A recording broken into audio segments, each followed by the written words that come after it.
आ रहा है और उसमें हमने अपने बहुजन नायक नायिकाएं, बहुत साधु संत, हमारे क्रांतिकारी साधु संत, हम निरंतर जैसे जैसे उनकी क्रम आ रहा है और उसी क्रम में हम अपने बहुजन नायकों के बारे में ज्यादा से ज्यादा हम इस प्लेटफॉर्म के माध्यम से, वेबिनार के माध्यम से, राष्ट्रीय बौद्ध महासभा के मंच से निरंतर हमारे वरिष्ठ साथीगण, अच्छे वक्तागण, कई राज्यों से वक्तागण आते हैं और वो हमें उस विषय पर अपनी चर्चा रखते हैं और हमें उस ज्ञान से अवगत कराते हैं।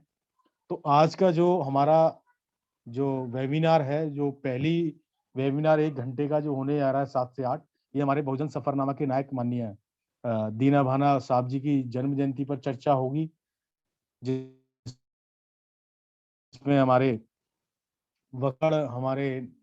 पहले नंबर पर हमारे वक्तागण होंगे माननीय अनिल भाऊ वानखेड़े जी। आप अमरावती महाराष्ट्र से है सर, मैं आपका बहुत बहुत स्वागत करता हूँ। इंजीनियर संतोष कल्याण जी इंदौर से हैं, एमपी से। सर मैं आपका बहुत बहुत साधुवाद करता हूँ और स्वागत करता हूँ। और हमारे वरिष्ठ और सीनियर साथी के बौद्ध जी हैं, राष्ट्रीय कार्यकारी सदस्य बौद्ध गया से है। साहब मैं आपका भी बहुत बहुत स्वागत करता हूँ। और हमारे आज के जो अध्यक्षता करेंगे हमारे माननीय तुलसीदास लंगे साहब, प्रदेश अध्यक्ष हैं, संयोजक हैं झारखंड एंड जम्मू कश्मीर के, सॉरी। और आप एक वरिष्ठ साथी हैं। और जो हमारा 8 बजे 8 से 9 का जो सेशन दूसरा जो चलेगा, वो हमारा संविधान वाचन का सेशन चलेगा, जिसमें हमारे प्रोफेसर साहब आरसी दीवान साहब हमें संविधान से रूबरू कराते हैं, संविधान का ज्ञान हमें देते हैं। तो मैं माननीय माननीय अनिल भाऊ वानखेड़े साहब से, अमरावती से हैं, महाराष्ट्र से, मैं सर उनको बुलाना चाहता हूं, मैं उनको आमंत्रित करता हूं, वह आए और आज के विषय पर अपने 10 से 12 मिनट में अपना उद्बोधन रखें। माननीय अनिल भाऊ वानखेड़े जी। जय भीम। जय भीम सर। जय भीम। आवाज आ रही है? जी सर, जी सर। हाँ, मैच स्टार्ट करता। महाकारुणिक भगवान गौतम बुद्ध, राष्ट्रपिता ज्योतिराव फुले, राजश्री शाहू महाराज, डॉक्टर बाबा साहब आम्बेडकर और मान्यवर कांशीराम जी और भोजनों में जल में सभी संत गुरुओं को विनम्र अभिवादन करता हूँ।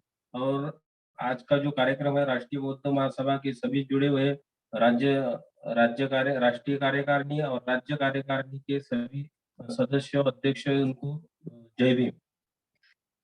आज का जो कार्यक्रम है, बहुजन सफरनामा कार्यक्रम अंतर्गत मान्यवर दीना भाना की वाल्मीकि की जयंती की शुभ अवसर पर सभी को मनपूर्वक हार्दिक हार्दिक शुभेच्छा देता हूँ और कार्यक्रम वेबिनार चालू करता हूँ।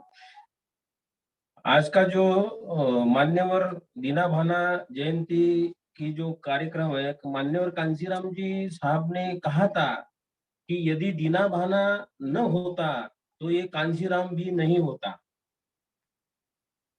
मान्यवर कांशीराम जी को अपन बहुत मानते हैं, सभी ऑल इंडिया जो पूरा देश मानता है और इंटरनेशनल लेवल पर भी उनको सभी लोग मानते हैं, SC ST माइनॉरिटी सभी बहुजन लोग मानते हैं।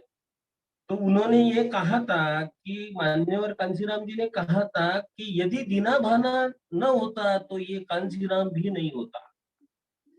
उसका जो उन्होंने जो ये किया, मैं उनका संक्षिप्त में परिचय ये करता हूँ। मान्यवर दीना भाना वाल्मीकि की जन्म 28 फरवरी 1928 को राजस्थान राज्य में जयपुर जिले में छोटी सी गांव बगास में उनका छोटा सा गांव है, उनका जन्म हुआ। और वो बाद में पढ़ाई बिढ़ाई करने के बाद वो पुना, महाराष्ट्र का जो पुना है, वो पुना में एमिनेशन फैक्ट्री में चतुर्थ श्रेणी पे काम कर रहे थे। वो चतुर्थ श्रेणी में काम कर रहे थे, तभी से उन्होंने एक SC ST वेलफेयर संगठन था उनका, वो नेतृत्व कर रहे थे। और उनका नेतृत्व करने के वक्त एमिनेशन कंपनी में डॉक्टर बाबा साहेब अम्बेडकर की जयंती वो उन्होंने व्यवस्थापन कमेटी ने वो रद्द की, संचालक वो जो ऑफिसर थे तो उन्होंने रद्द की। फिर उन्होंने ये जो चतुर्शिक्षर कर्मचारी ने उठाव किया और उन्होंने ये मांग की कि सभी इनकी सभी महापुरुषों की ये छुट्टी रहती भाई, और डॉक्टर बाबा साहब अम्बेडकर ने छुट्टी तो आपने क्यों कैंसिल कर दी? तो व्यवस्थापन और उनके इसमें झगड़ा हो गया, और उन्होंने फिर बाद में वो जो सवर्ण अधिकारी था तो वो सवर्ण अधिकारी ने उनको सस्पेंड कर दिया। सस्पेंड करने के बाद उनको जेल भी भेज दिया। जेल भी भेज दिया। जेल भेजने के बाद फिर मान्यवर कांशीराम जी को लगा कि ये चतुर्थ श्रेणी कर्मचारी तब तक के मान्यवर कांशीराम जी को ये पता नहीं था कि ये बाबा साहेब कौन है भाई। बाबा साहेब ने हमारे लिए क्या किया, हमारे बहुजनों के लिए क्या किया, उनको पता नहीं था। तब उनको उनकी और उनकी मुलाकात हो गई जेल में। उनको मिलने गए, मिलने के बाद मान्यवर दीना भाना ने मान्यवर कांशीराम साहब को एक पुस्तक दी, कास्ट एनालिसिस। वो जो पुस्तक है डॉक्टर बाबा साहब अम्बेडकर लिखी, वो पुस्तक मान्यवर कांशीराम जी ने रात भर में 7 टाइम वो ये की, और 7 टाइम में ये करने के बाद उन्होंने अपने ऊपर एक जूता मारते हुए ये किया कि मैं क्या कर रहा हूँ, मैं तो क्लास 1 ऑफिसर था। क्लास 1 ऑफिसर होने के बाद भी मैं इनको सपोर्ट नहीं कर रहा। बाद में कांशीराम जी ने उनको सपोर्ट किया। कांशीराम जी ने, और उस टाइम उनके साथ में मान्यवर डीके खापर्डे साहब थे और मान्यवर कांशीराम, इन्होंने उनको सपोर्ट किया। सपोर्ट करने के बाद वो केस कोर्ट में लड़ी। कोर्ट में लड़ने के बाद उनको वो जेल से रिहा हो गए। बाद में उन्होंने संघर्ष किया वो एमिनेशन कंपनी में। एमिनेशन कंपनी बोले तो वो दारू घोड़ा बोले तो संरक्षण विषयक कंपनी थी, दारू घोड़ा बनाने की कंपनी थी वो। तो फिर वो उन्होंने ये किया। बाद में डॉक्टर बाबा साहेब अम्बेडकर की छुट्टी भी ये कर दी। ये तो हो गया, लेकिन वो टाइम माननीय दीना भाना ने मान्यवर कांशीराम जी को ये किया, और उन्होंने फिर बाद में वो डॉक्टर बाबा साहब अम्बेडकर जी जो ये बाद में उन्होंने वो जो आंदोलन दीना भाना ने चालू किया था, वो मान्यवर कांशीराम जी ने, डीके खापर्डे ने वो आंदोलन चालू रखा। और वो एमिनेशन कंपनी का आंदोलन पूरे देश में फैल गया। गने के बाद मान्यवर कांशीराम जी ने फिर ये किया कि ये आगे की मैं ये आंदोलन मैं चलाऊंगा। और 6 डिसेंबर 1978 को SC, ST and minority community employees federation BAMCEF की स्थापना की। और बामसेफ की स्थापना वो संस्थापक सदस्य दीना भाना थे, मान्यवर कांशीराम जी थे। और वो संगठन ये किया, non non agitation, non political, non religious. और उसमें से बामसेफ के बाद दलित संघर्ष समिति स्थापन हो गई। उसमें से 14 अप्रैल 1984 को डॉक्टर बहुजन समाज पार्टी की स्थापना हो गई।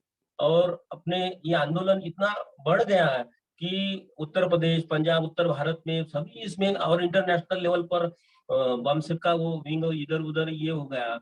और उसने उन्होंने ये किया था कि बामसेफ बोले तो कैसा संगठन है जिस समाज के गैर राजनीतिक जड़ें मजबूत नहीं होंगे, उस समाज की व्यवस्था परिवर्तन नहीं होगा, उस समाज का राजकीय परिवर्तन होगा नहीं। और जिस समाज के गैर राजनीतिक जड़ें मजबूत होंगे वही इस देश के हुक्मरान बन सकता है। यही उन्होंने ये किया था, और बहुत बड़ी ये उपलब्धि ये की। बाद में मान्यवर कांशीराम जी ने वो पूरा जीवन उनका वो आंदोलन के लिए ये किया। खुद शादी नहीं की उन्होंने, संपत्ति ये रखने का ये नहीं किया और ये बहुजन आंदोलन के लिए पूर्ण प्रेरित हो गया। मैं जब नागपुर में था तो मैं बर्थ बामसेप के अधिवेशन में गया था। तब मेरी इनके साथ मुलाकात हुई थी। तब उनको मैं जय भीम बोला था। सिर्फ हैदराबाद में अधिवेशन था तब भी मुलाकात हुई थी। तो मैं क्या करता था कि जय भीम ही बोला था मैंने सिर्फ, क्योंकि वो उतने बड़े ये थे कि उन्होंने कांशीराम जैसे लोगों को मान्यवर कांशीराम जी को ये किया था, डीके खापरडे को ये किया था और ये फिर आंदोलन बढ़ता गया। तो उन्होंने जो कहा था, मान्यवर कांशीराम जी ने कहा था कि यदि दीना भाना न होता तो ये कांशीराम न होता। यही बात समाप्त करता हूँ। जय भीम, नमो बुद्धाय। बहुत बहुत साधुवाद साहब। आपने जो माननीय और पूजनीय दीनानाथ साहब जी के जो घटना, जो चिंगारी जो महाराष्ट्र में और साहब के जो साथ साहब जैसे साहब ने कहा था कि दीना भाना ना होता तो शायद काशीराम ना होता, आपने इसको बखूबी समझाया। क्योंकि उनके वो शुरू से ही अपने अधिकारों के प्रति सचेत रहते थे और अधिकारों के प्रति ही उन्होंने राइटिंग में लड़ाई करी। जो छुट्टी की बात साहब आपने बताई उसको भी उन्होंने एक मूवमेंट के तौर पर देखा और आपके द्वारा वक्तव्य काफी अच्छा रखा गया है और आपने अपने दिए गए समय में अपनी बात रखी है। अब मैं मीटिंग को आगे बढ़ाते हुए हमारे अगले वक्तागण के रूप में इंजीनियर संतोष कल्याण जी इंदौर से हैं, आप मध्य प्रदेश से। मैं सर आपको इनवाइट करता हूं, आप आए और अपनी बात रखें। इंजीनियर संतोष कल्याण जी।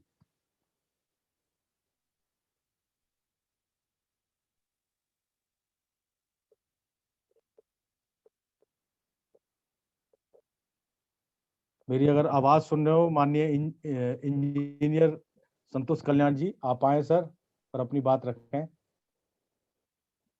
अगर किसी और हैंडसेट से आप जुड़े हैं तो हैंड रेज कर दें।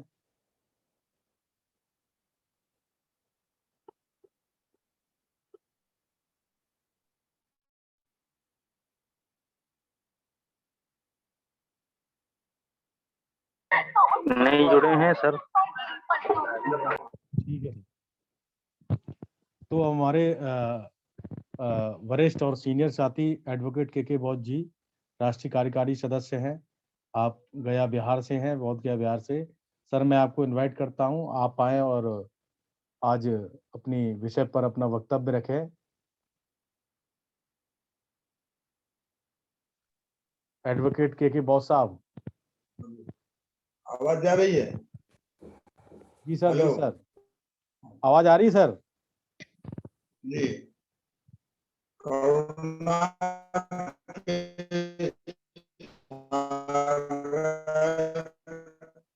तथागत बुद्ध डॉक्टर भीमराव अम्बेडकर परम आदरणीय धर्मप्रकाश भारती जी, संस्थापक अध्यक्ष,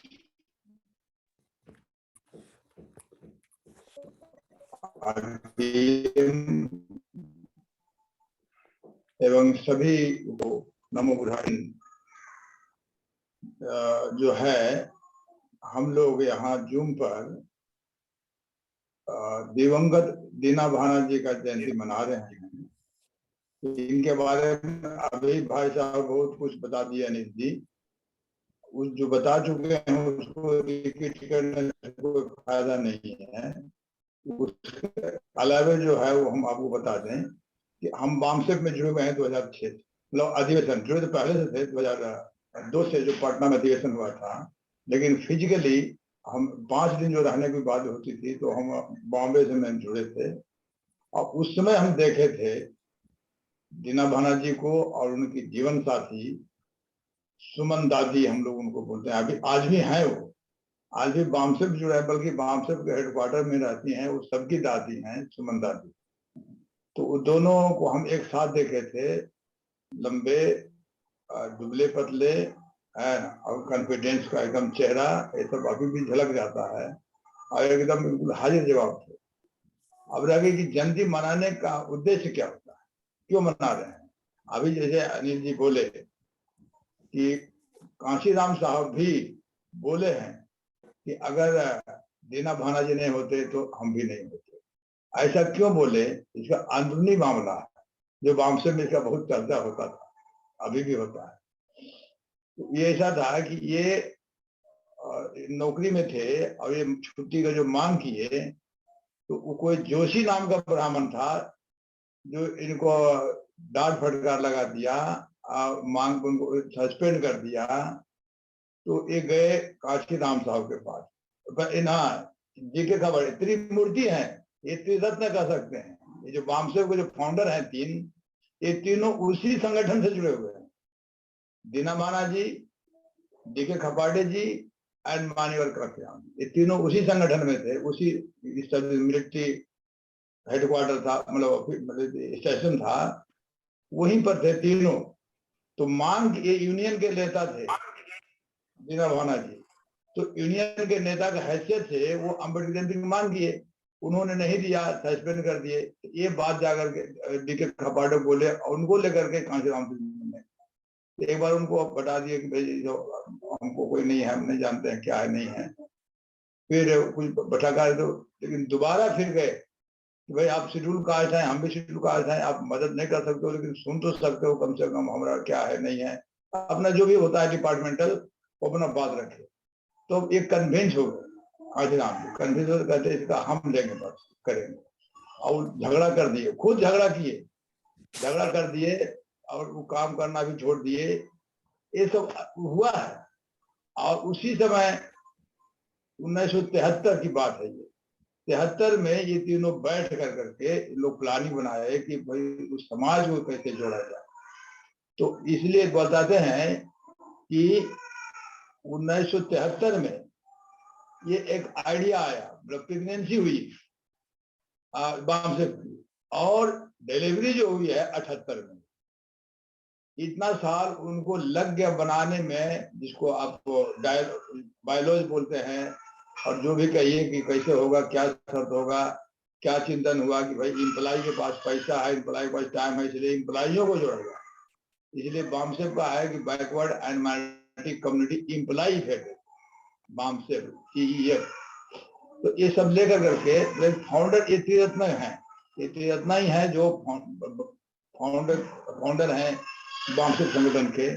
बहुत दिन तक साथ में काम करते रहे। उसके कुछ दिन के बाद मान्यवर काशीराम जी वामसेव से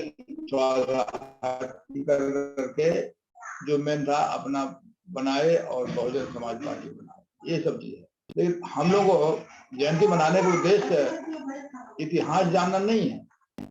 जयंती को मनाने का उद्देश्य होता है उनसे प्रेरणा लेना, कि देख कहाँ क्लास 4 लेवल का आदमी में कितना मेंटल स्टेटस था, समाज के प्रति कितना बड़ा सोच, ये सब सोच प्रेरणा लेने की चीज। हम लोग को मनाते हैं तो खाली वो नमन करने से नहीं होगा, याद करने से भी नहीं होगा, प्रेरणा लेना होगा कि जब ऐसे लोग आदमी ज्यादा पढ़े लिखे नहीं, क्लास 4 में नौकरी, और उसके बाद भी इतना बड़ा सोच कैसे हुआ। तो इनके पीछे भी बैकग्राउंड है। वो अपना जिद्दी स्वभाव के थे आपके दीना भाना जी, कि भाई जो चीज हम करेंगे तो करेंगे चाहे जो हो जाए। तो वो जिद का स्वभाव, इसको नेगेटिव में जिद्दी कर सकते हैं, और पॉजिटिव अगर कहते हैं तो डिटरमाइंड थे, सम्यक संकल्प था उनके पास में। तो इस तरह से ये प्रेरणा लेने की चीज है। दूसरी बात कि उनका पत्नी की भी थोड़ा सा बता देते हैं, वो तो अभी भी हैं, हम लोग उनको आदर से सुमन दादी बोलते हैं। वो बहुत कम बोलती हैं, लेकिन उनको बार बार मंच पर लाया जाता है, हमको याद है बढ़िया से, बार बार उनको मंच पर लाया जाता था राष्ट्रीय अधिवेशन में, और उनसे 2 ही लाइन तो बोलते थे। तो इसका एक लाइन अभी हम बता देते हैं आपको क्या बोलते थे, कि हमने टूटी फूटी भाषा हम बोलते थे अपना भाषा में, तो उसका सार यही था कि हमने दीना भाना को घर से बाहर निकाला, यही वर्ड था कि हमने दीना भाना को घर से निकाला, घर से बाहर किया, तो आज हम इतना हरा भरा बगीचा देख रहे हैं। ये उनका जीवन साथी सुमन दादी का सोच, और हम लोग अभी बीवी बच्चा में चिपटे हुए हैं। तो ये तो प्रेरणा लेने की चीज। और जब तक महिला नहीं साथ देगी, पुरुष भी बहुत आधा एनर्जी तो खत्म हो जाता है, और अगर बीवी के साथ मिल जाए तो जितना एनर्जी है उसमें डबल हो जाता है। तो ये चीजें हमको प्रेरणा लेना होगा।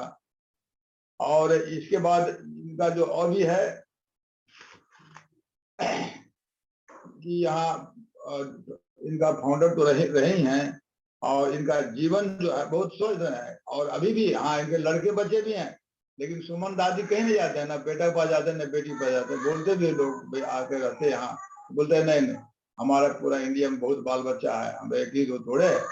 और ऐसे भाव है और ऐसे विचार हैं, और ऐसे विचार का सपोर्ट मिला जीवन साथी का। और दीना भाना जी है, मरते दम तक वामसेव से जुड़े रहे, और वामसेव में उनका अंत हुआ।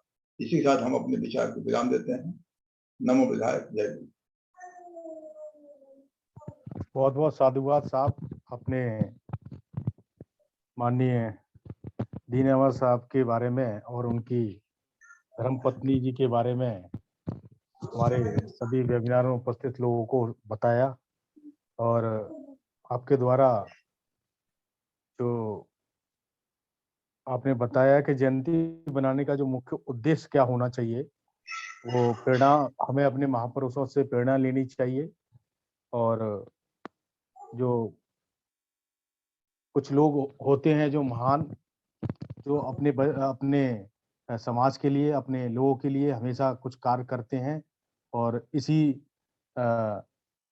सब बातों को आपने साहब बहुत कम समय में, अपना सही समय में अपने विचार रखे। हमारे जो अभी तीसरे वक्ता हैं, इंजीनियर संतोष कल्याण जी इंदौर से, अगर आप साहब जुड़ गए हों तो आप आएं और अपनी बात रखें।